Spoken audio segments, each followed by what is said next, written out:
बहुत समय पहले की बात है। एक साधु अपनी पत्नी के साथ नदी के तट पर रहता था। उन दोनों की कोई संतान नहीं थी। उनकी बड़ी इच्छा थी कि कम से कम एक संतान उनके यहाँ जरूर हो। एक दिन साधु जब तपस्या में लीन था, तभी एक चील ने अपने पंजे में फंसी एक चूहिया उसके ऊपर गिरा दी। साधु ने उस चूहिया को घर ले जाने का निश्चय किया, लेकिन उससे पहले उसने उसे एक लड़की में बदल दिया। उस लड़की को देखकर साधु की पत्नी ने पूछा, कौन है ये?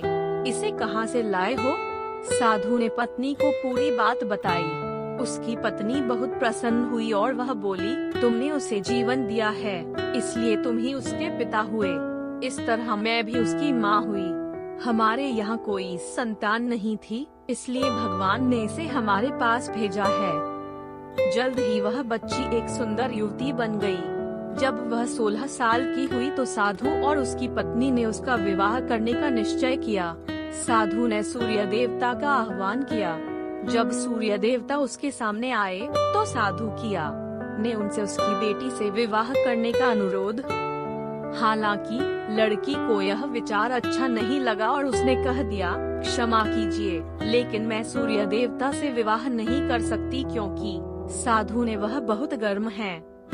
निराश साधु ने सूर्य देवता से कहा कि अब वे ही उसकी लड़की के लिए कोई सुयोग्य वर सुझाएं। सूर्य देवता ने कहा, बादलों के देवता से आपकी लड़की की जोड़ी सही बैठेगी क्योंकि वे ही धूप की गर्मी से उसकी रक्षा कर सकते हैं। साधु ने अब बादल देवता से उसकी लड़की से विवाह करने का अनुरोध किया।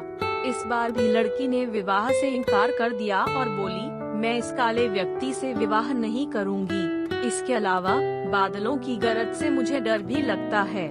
साधु फिर से उदास हो गया और उसने बादल देवता से अनुरोध किया कि वे ही कोई सुयोग्य वर सुझाएं।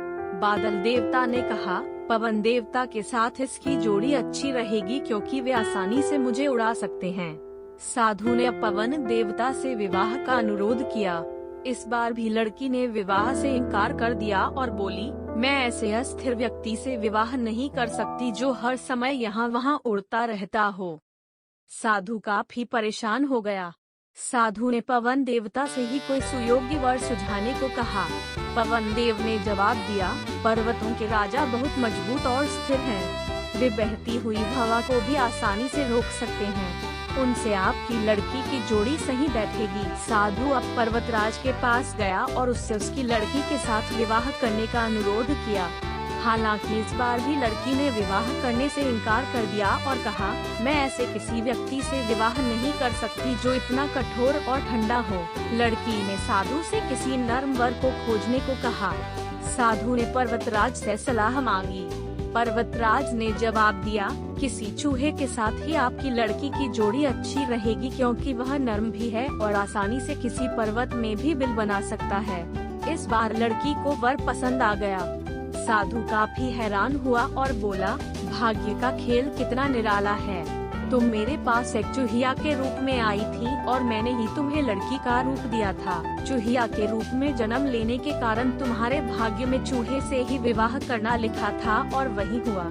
भाग्य में जो लिखा था वही हुआ।